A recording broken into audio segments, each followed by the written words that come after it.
India market invest মাইন্ডসেটে আপনাদের স্বাগত। যারা চ্যানেল নতুন এসেছেন তাদেরকে বলবো প্লিজ চ্যানেলটাকে সাবস্ক্রাইব করবেন, লাইক করবেন, বেল আইকনটা প্রেস করবেন, তার সাথে অল বাটনটা প্রেস করবেন, তার নোটিফিকেশনটা কিন্তু সঙ্গে সঙ্গে আপনাদের কাছে কি পৌঁছাবে। টাটা পাওয়ার পাওয়ার সেগমেন্টের একটা নাম্বার ওয়ান প্লেয়ার বলতে পারেন। টাটা পাওয়ার কোম্পানিটা কন্টিনিউয়াসলি কিন্তু একটা ভালো পারফরমেন্স করছে। কেন? কারণ এই কোম্পানিটার বিজনেস মডেলটা কিন্তু পুরোপুরি চেঞ্জ হয়ে গেছে। আমি আগে অনেকবার এই কোম্পানি নিয়ে আলোচনা করেছি ডিটেলসে। কিছুদিন পর পর একের পর এক নিউজ পাওয়া যাচ্ছে এই কোম্পানিটাকে নিয়ে, কারণ অ্যাকচুয়ালি কোম্পানিটা বিজনেস খুব ভালো করছে। কোম্পানিটা আগে যে বিজনেস ছিল পাওয়ার ট্রান্সমিশন ডিস্ট্রিবিউশন, সেই কাজ তো কোম্পানি করছেই। তার পাশাপাশি কোম্পানিটা রিনিউয়াল সেগমেন্টে কাজ করছে, সোলার পাওয়ার, রুপটপ এসব নিয়ে কাজ করছে এবং চার্জিং স্টেশন নিয়ে কাজ করছে।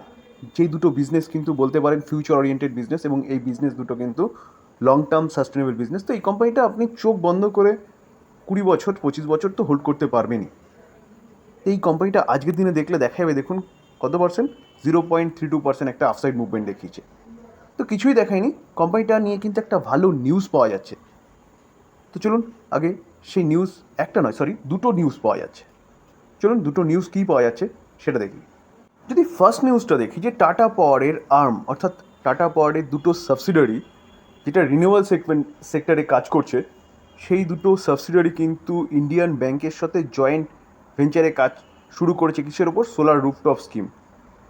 তো ইন্ডিয়ান ব্যাংক, যেই ব্যাংকটার সাথে কিন্তু টাটা পাওয়ার কাজ করছে সোলার রুফটপকে নিয়ে।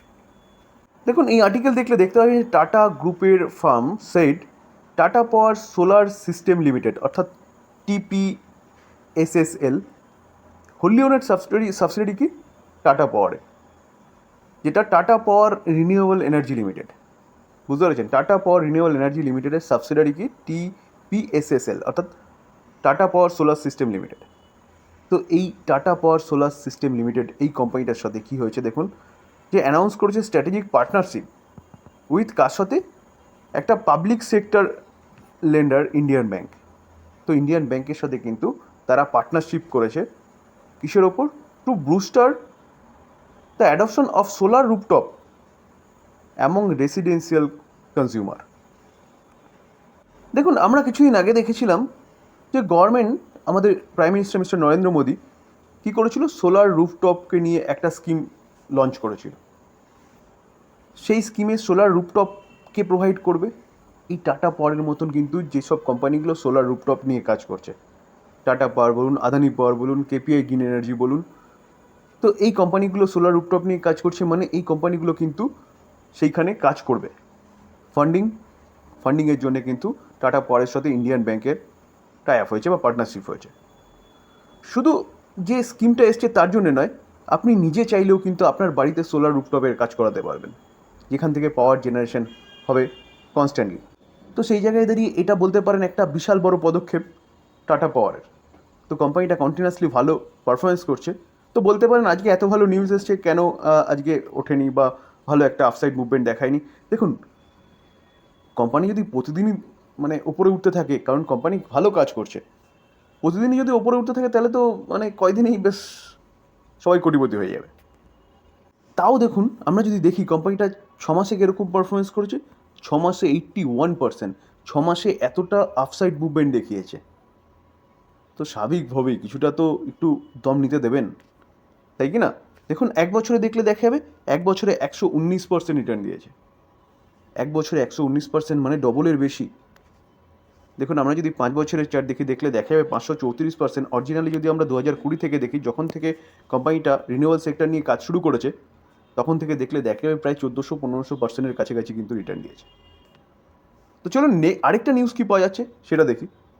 দেখুন এই আর্টিকেল দেখলে দেখা যাবে জুনিপার গ্রিন এনার্জি, একটা গ্রিন এনার্জি সেগমেন্টে একটা ছোট কোম্পানি বলতে পারেন, যেই কোম্পানিটা কিন্তু টাটা পাওয়ারের সঙ্গে সাইন করেছে PPA for 85 megawatt hybrid project in Maharashtra. চলুন নিউজটাকে আর একটু ডিটেলসে বোঝার চেষ্টা করি। দুটো নিউজ কিন্তু অফিসিয়ালি এবং আজকেরই নিউজ।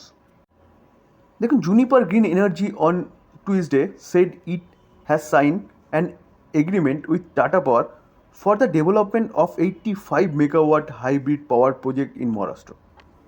যেখানে দেখলে দেখা যাবে কিন্তু the project is the first wind and solar project for the company. এই কোম্পানির জন্য ফার্স্ট উইন্ড এবং সোলার প্রজেক্ট হচ্ছে এইটা। তো 85 মেগাওয়াটের মধ্যে 51 মেগাওয়াট হচ্ছে উইন্ড এনার্জি এবং 34 মেগাওয়াট কিসের জন্যে? Solar power. এটা কে বলছে? Juniper green side.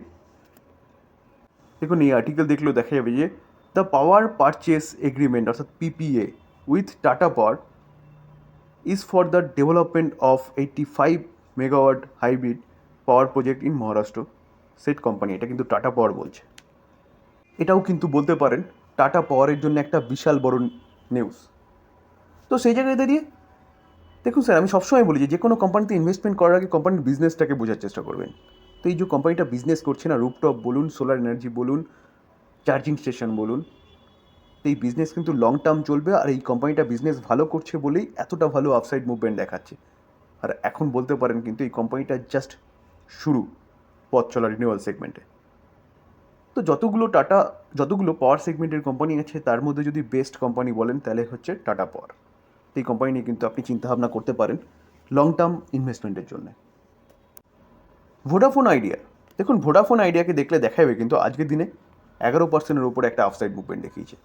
তো বলতে পারেন যারা এফপিওতে পার্টিসিপেট করেছে এবং তাদের অ্যালটমেন্ট আজকে জানতে পারবেন, সেই অ্যালটমেন্ট যারা পাবেন তাদের জন্য একটা লটারি কিন্তু লেগে গেল। প্রায় প্রাইস কত রেখেছিল? 11 ফ্লোর প্রাইস।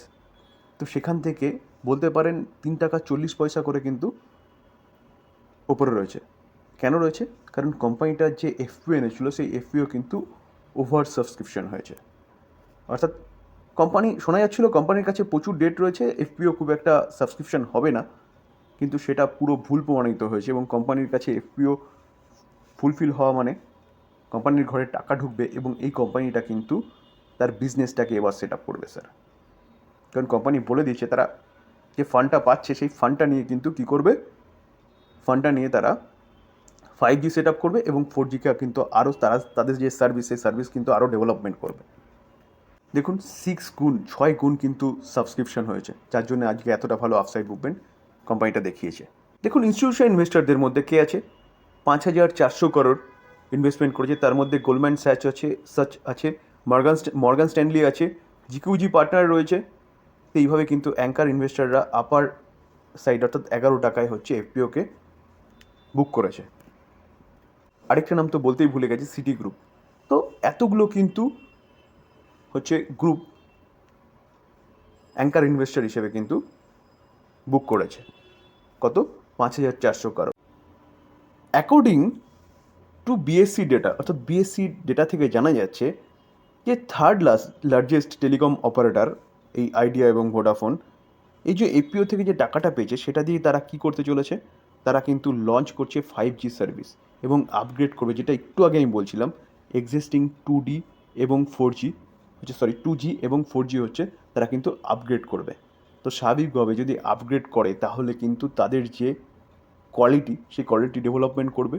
তো বলতে পারেন যে জিও এবং এয়ারটেলের কাছে এটা কিন্তু একটা থ্রেড, যেখানে কোম্পানিটার এফপিও সাবস্ক্রিপশন হয়েছে এবং খুব ভালো মতন সাবস্ক্রিপশন হয়েছে। কোম্পানির ঘরে ভালো একটা ফান্ড ঢুকছে। তো সেই ফান্ড দিয়ে কোম্পানি কী করছে? কোম্পানি তার বিজনেসটাকে ডেভেলপমেন্ট করবে। তো ডেভেলপমেন্ট করলে কিন্তু যদি ঠিকঠাক করে ম্যানেজমেন্ট এই কোম্পানিটাকে আবার রান করতে পারে তাহলে এই কোম্পানিটা কিন্তু অনেক দূর পর্যন্ত যেতে পারে। দেখুন আমরা যদি এই কোম্পানিটার শেয়ার হোল্ডিং প্যাটার্ন দেখি তাহলে এখানেও কিন্তু আপনি একটা জিনিস দেখতে পারবেন যে দেখুন মার্চ 2024 প্রোমোটার কত? 48.91% স্টেক হোল্ড করছে, এফআইএস অ্যাপ্রক্সিমেট 2% স্টেক হোল্ড করছে, ডিআইএস 2.20% স্টেক হোল্ড করছে, গভর্নমেন্ট দেখুন 32% স্টেক হোল্ড করছে, 32.23%। তো গভর্নমেন্টও কিন্তু এই কোম্পানিটাকে বাঁচানোর চেষ্টা করছে, কারণ কারণ টেলিকম সেক্টরে এখন ডিওপলি বিজনেস চলছে এয়ারটেল এবং হচ্ছে জিও। তো এই ডিওপলিটাকে কিন্তু ভঙ্গ করার জন্য বা ভাঙার জন্য গভর্নমেন্টও চেষ্টা করছে এই ভোডাফোন আইডিয়াকে বাঁচিয়ে রাখার বা পুনরুজ্জীবিত করার। তো তার জন্যে কিন্তু গভর্নমেন্ট তার যে ডেট ছিল সেই ডেটটাকে কিন্তু শেয়ারে কনভার্ট করে 32.23% স্টেক হোল্ড করছে এবং পাবলিক দেখুন 14.69% স্টেক হোল্ড করছে। তো স্যার এই এত কিছুর প্রেক্ষাপটে এই কোম্পানি নিয়ে কিন্তু চিন্তাভাবনা করতে পারেন স্যার, এটাকে কিন্তু বাই রেকমেন্ডেশন নেবেন না, কারণ কারণ এই কোম্পানিটা নিয়ে আমি অ্যানালাইসিস করলাম এর জন্যই, কারণ কোম্পানিটা বিজনেস কিসের জন্য আটকে যাচ্ছিল? ফান্ডের জন্য। তো কোম্পানির হাতে ভালো একটা ফান্ড এসছে, তো এবার সেই জায়গায় দাঁড়িয়ে কোম্পানিটা কিন্তু তার বিজনেসে আবার সেই ফান্ডটাকে ইউটিলাইজ করতে পারে, তো বিজনেস ভালো হতে পারে। তো তার জন্যই বললাম যে এই কোম্পানি নিয়ে চিন্তাভাবনা করতে পারেন। এটাকে বাই রেকমেন্ডেশন একদম নেবেন না, স্টাডি পারপাস আপনাদের সাথে আলোচনা করলাম, জিনিসগুলো তুলে ধরলাম।